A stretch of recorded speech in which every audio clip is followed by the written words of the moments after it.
My name is Dr. Frank Noyes, and it's a pleasure to talk to you about the Sportsmetrics program. Some 15 to 20 years ago, as a team physician for the University of Cincinnati, I was doing more surgery on female knees than I was on male knees. And at that time, we identified the problem with a so-called wiggle-wobble knee when a female athlete would jump.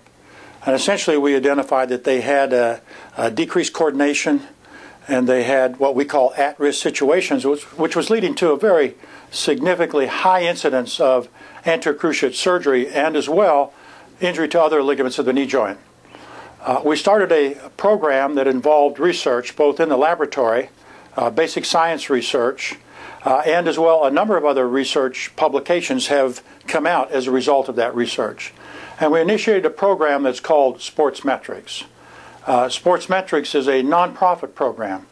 It's probably a program that has been more studied from a scientific standpoint than any other women's injury prevention program. It's a pleasure to describe Sportsmetrics to you, and it's important that you learn more about this program and how you can introduce it, particularly for you parents who have high school athletes, as well, of course, college athletes. Now, how frequently is the problem? How frequently does a knee injury occur? Well, it's estimated that up to 200,000 anterior cruciate ligament tears occur every year. Worldwide, it's probably more than 1 million. We now know, as a result of studies at our center and as well at other centers throughout the United States, that a female athlete has from 4 times to 10 times the risk of an ACL tear over the male counterpart. Now, we don't understand all of the factors that lead to this risk, but we have identified many. And Sportsmetrics identifies many of those issues. And the first part of it is the neuromuscular training and learning how to control your body, learning coordination, learning in jumping or turning or twisting. And you'll see that Sportsmetrics has different at-risk positions or strategies to avoid. And these represent very high at-risk positions that if an athlete gets themselves into, they have a high incidence of an anterior cruciate tear. A second component of it is strengthening, and that just makes good common sense, that you have full strength to the quadriceps, but very importantly to the hamstrings and the hip muscles and the core muscles and the abdominal muscles. We would like to have an athlete that is very balanced in terms of the individual strength of all of the muscle components.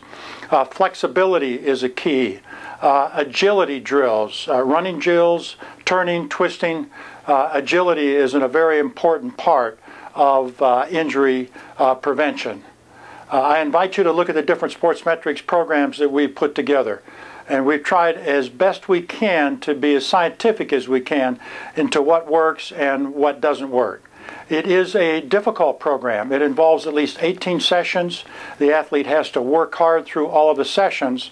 And about 20% of the athletes that go through it still need additional work to do. And as well, they need to repeat the program before each of their seasons, each year, to get back into condition to decrease the risk of injury. Does it work? Yes, it does. And we have proven scientifically that it does. It won't prevent every injury, but it will decrease the risk of injury to the male counterpart. And saying that is very important, to decrease it to the same risk as the male counterpart. And of course, we're talking about non-contact turning, twisting injuries. That's what we're trying to avoid. This is an excellent program. It's a program that many scientists at our center throughout the years have worked very hard to put together, and we hope that this is beneficial to you and particularly to your children or other people in your family that are dedicated to go through this program and try to prevent the risk of an ACL injury or other knee injury.